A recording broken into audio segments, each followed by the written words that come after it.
From the NewsChannel 5 network, this is OpenLine.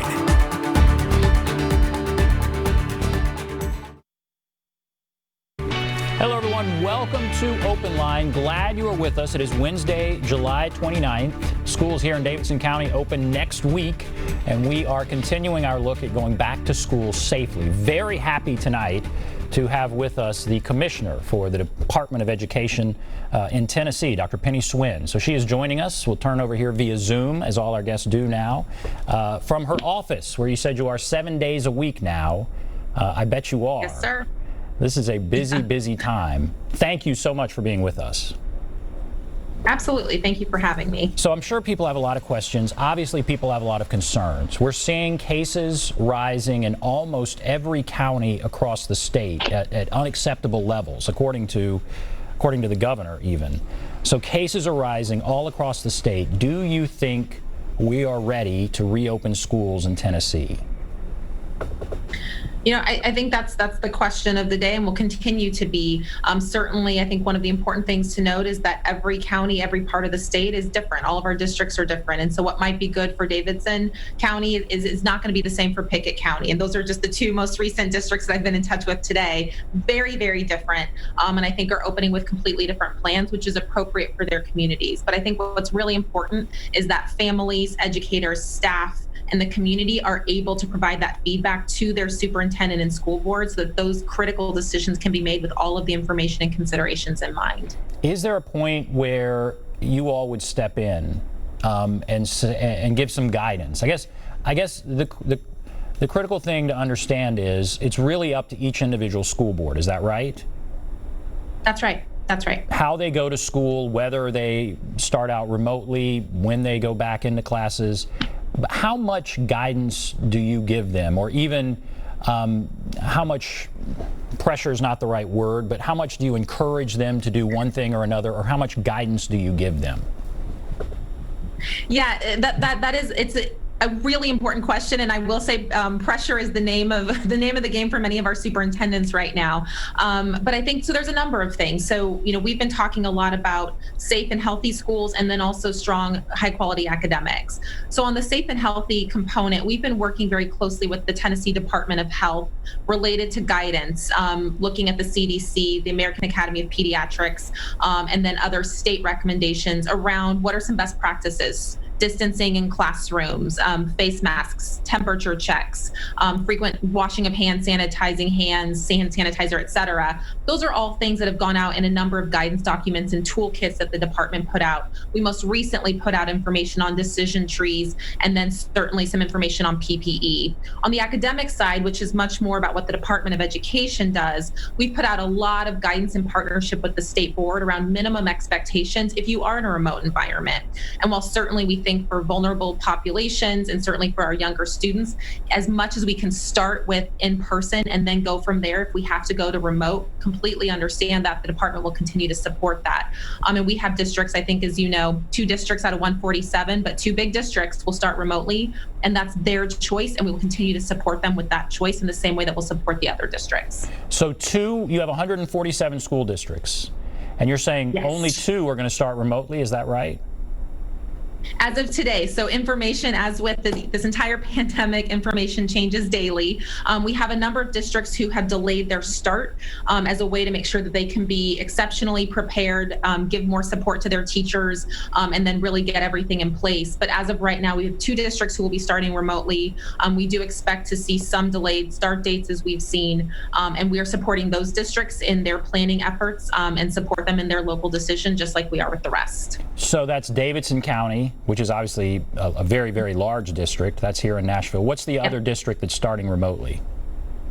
So it's Shelby County Schools in Metro Nashville. So you're two of your largest. And the 2 largest, yes, sir. How do you feel about that? Do you feel like that's the appropriate decision? What do you think about that? I think that's one of those things where, certainly I don't want to comment on that as commissioner because I do believe that it is the responsibility and at the discretion of the superintendent and local board. And I think if you really believe in local control, then frankly, as a Department of Education, we have to respect those local decisions. What we're really concerned about and want to focus on is if we are choosing to educate children remotely, how do we also ensure that those children have access to special education services for our youngest students, that they have early literacy work.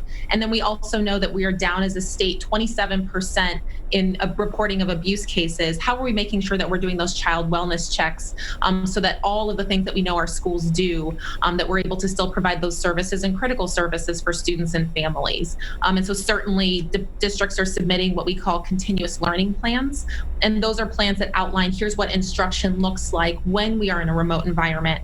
The department's currently reviewing those to make sure all students still have access to a quality education, even in a remote setting. And so that's something that we're really focused on and will continue to be focused on in the coming weeks. So only 2 are going to start out remotely. There's a possibility, though, many could move into that. I know that many districts want to start out in person with the understanding that they may move into remote learning. We've done this because we did it all spring. As you look back, how satisfied were you with the learning that took place during this pandemic over the spring when we were all home? How satisfied are you with the learning that took place? Yeah, that's such a tough question because I think as a state and then as a country, we were all changing on a dime. So one day we're in school, and especially here in Middle Tennessee, we had tornadoes right before that. So we were recovering from that and still in active recovery. And then we're closing schools for the rest of the year. So, regardless of the spring, the thing that I think about is the incredible work of our districts and our teachers to completely shift how they were doing their jobs with no notice, no prep, no kind of ability to plan ahead. They did incredible heroic work, and I think that is and will have to be the primary storyline. Are there lessons learned? Of course. Are there best practices that we now know and can implement? Absolutely. And we've learned a lot from the spring, and that's what we're seeing in these continuous learning plans from districts. Here's what we know now that we should have done. Here's the professional development over the summer, and here's how we're going to serve kids in the cases where we do have to close a classroom or a school building, or in some cases start the school year remotely. So I applaud the work and know that all folks in districts, especially our educators and principals and superintendents, they care so much about their students and they want to do what's best for them. And I think that's a core value that everyone shares in the state. Well, there's no doubt what took place was heroic, as you said. But now, certainly there's been a time where that has been what's done. So we've all had a situation where we've experienced that. Now we're moving into the fall, and so the standard would be higher than heroic, I guess.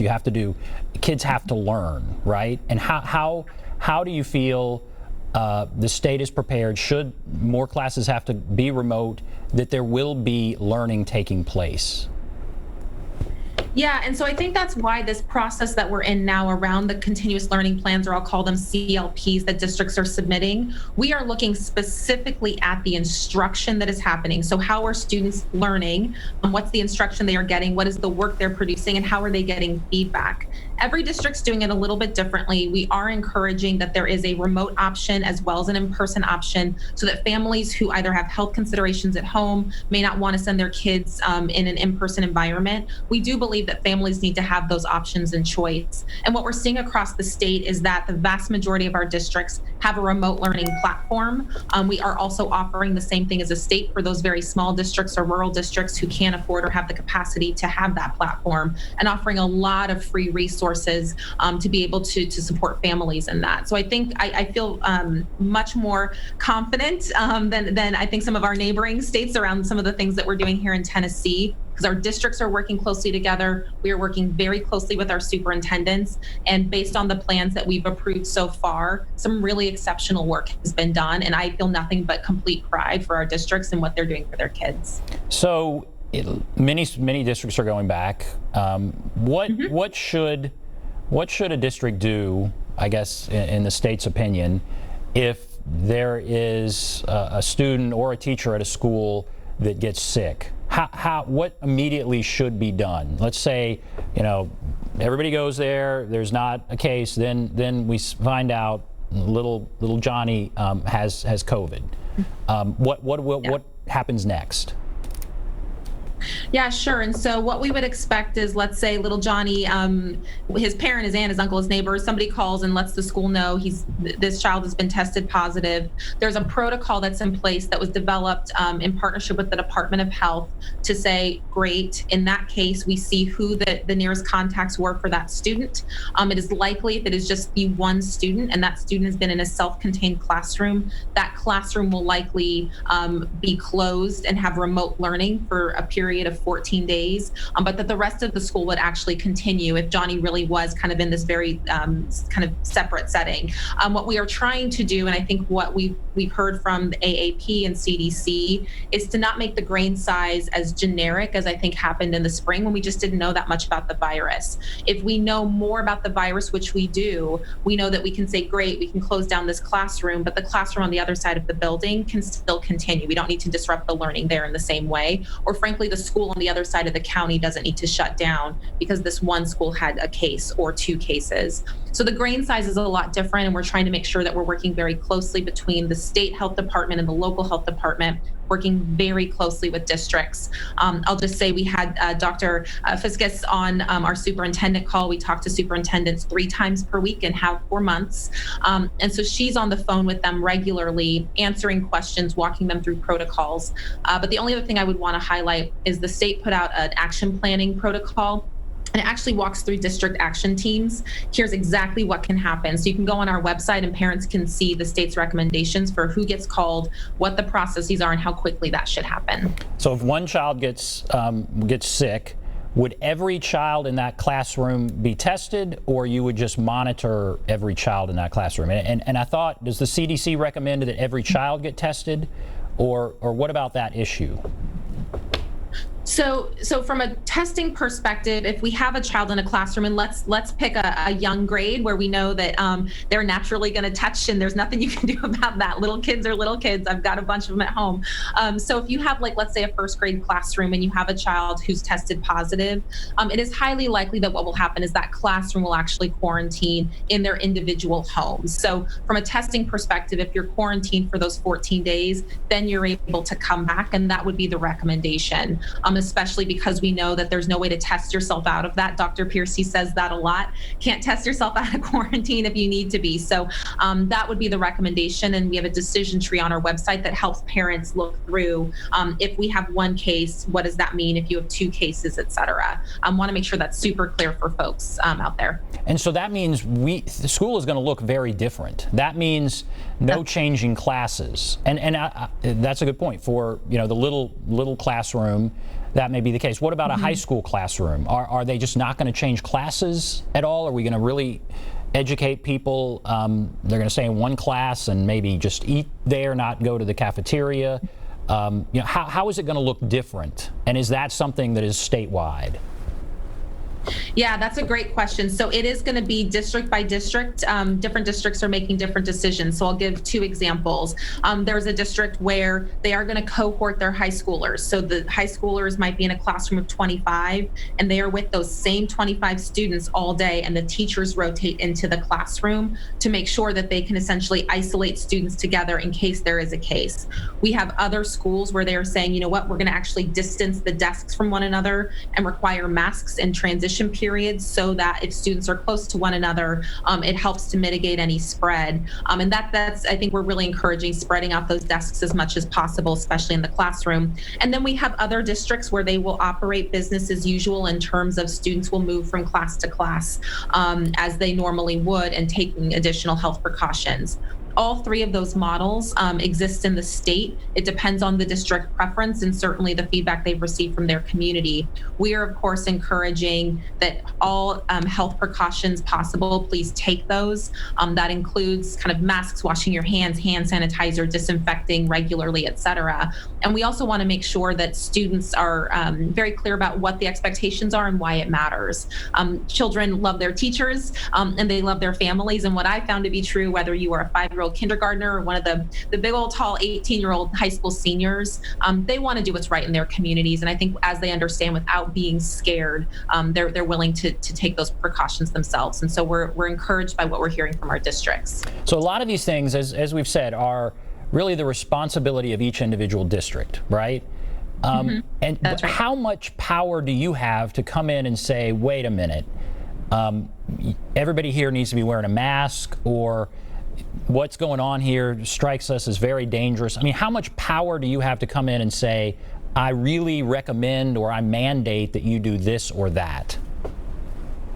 Yeah, that's I get that question more recently than I think before. As the Education Commissioner, I can do that more on academics. So certainly, I am not a medical professional and do not pretend to be. But on education issues or academic issues, we have a lot of back and forth with districts around what is a sound instructional model to make sure every single student gets access to a high quality education. On the health side, in terms of what is required or recommended, that's really something that we're seeing from the Department of Health, both at the state level and at the local level, really talking through what we strongly recommend, what is a state we might require. But as a Commissioner of Education, I don't have the authority to go into a school and tell everyone what they can and cannot do on a number of issues. But we are providing a lot of guidance for that. And frankly, when I talk to superintendents, they're wrestling with these really hard choices every day, and they are trying to do right by their communities. What is the hardest part of this, frankly,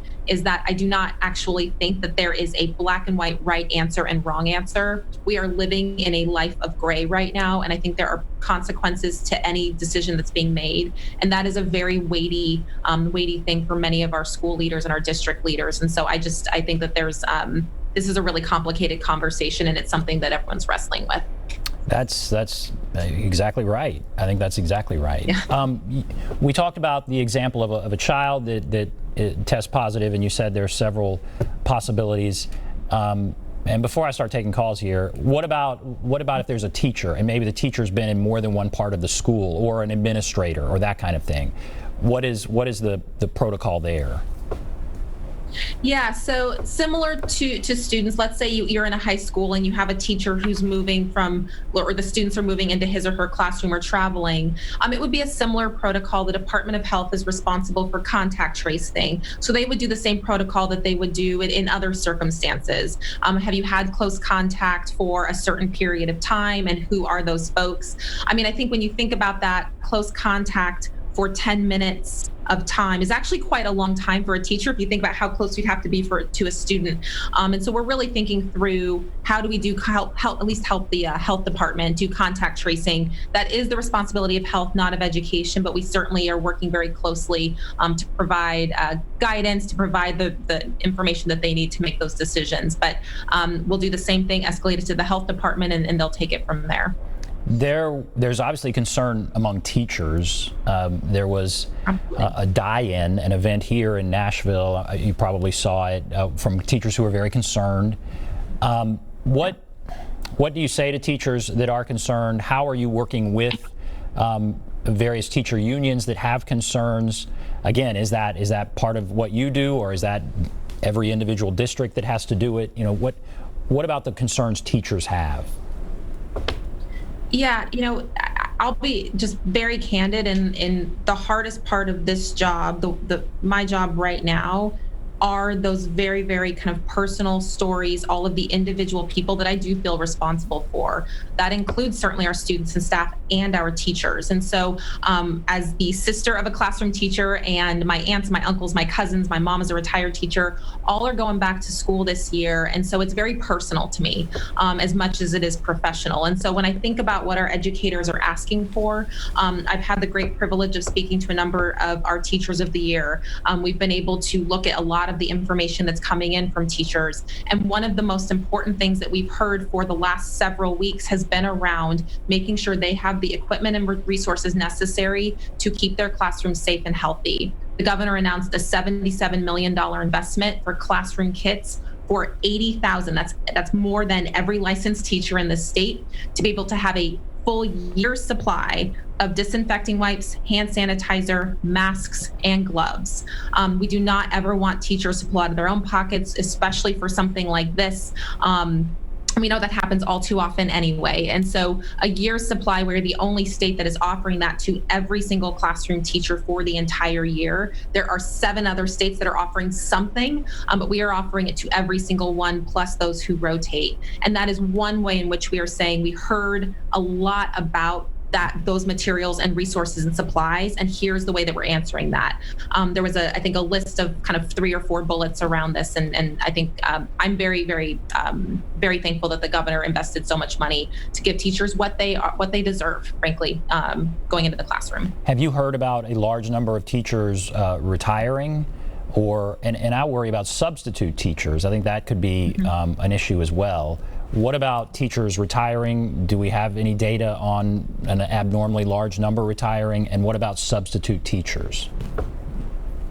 Yeah, so we look at both pretty closely. So we've been talking about our retirement eligible population of teachers for about the last year and a half now. 1/3 of teachers in the state of Tennessee are currently eligible for retirement. That's a very, very high percentage. And so a lot of the work that we've been doing with the strategic plan is to address some of what we expect to be a longer term teacher shortage nationally. We also know that that's something that in terms of some of the age and risk factors we need to think about in our local districts and are working with districts around that very issue. We haven't seen a big uptick in retirements as of today, but certainly school hasn't started for many of our districts, and we are thinking about that and trying to support districts in what we think will continue to be an issue for the state as it would have been even before the pandemic. For substitutes, we also recognize that as teachers may need to quarantine themselves, certainly whether it's in their personal lives or in their professional lives, we also know that we're going to have an increased need for substitutes. We created a substitute job board, as well as a staff job board and a teacher job board, so districts could have access to a substitute pool and be able to bump up their own substitute pools to address those needs. So we're trying to think creatively about how to support districts to meet the needs of providing education for all of our kids. And that also includes different instructional models about kind of having one teacher teach to all of the students in a particular grade and other teachers be able to support. Districts have gotten very creative, and it's nice to see that in a very, very difficult situation. So I'm about to start taking calls. We'll take a break here. But my last question in this segment, essentially, just how worried are you about this? I mean, this is a monumental task. I think every school basically was out for the spring. Yeah. Now we're coming back. Almost every district, with the exception of the 2 largest, are coming back in the fall. I guess, how worried are you about all of this? I can tell you that I have not slept a full night. I think since the tornadoes. You know, this is a profession that is inherently about kids, and it's about children is incredibly important, and something that is near and dear to my heart. And I think what I feel is happening across the state is a level of concern that we are doing right by our kids each and every day, and that will continue to be my focus, as it is the districts that I am very lucky to support. All right, we'll take a break, then we'll start taking calls. That kind of sets up the conversation. If you want to call in with a specific question, please do. There's several lines open. There's the number, 615-737-PLUS, 615-737-7587. We'll take a break. Be back right after this.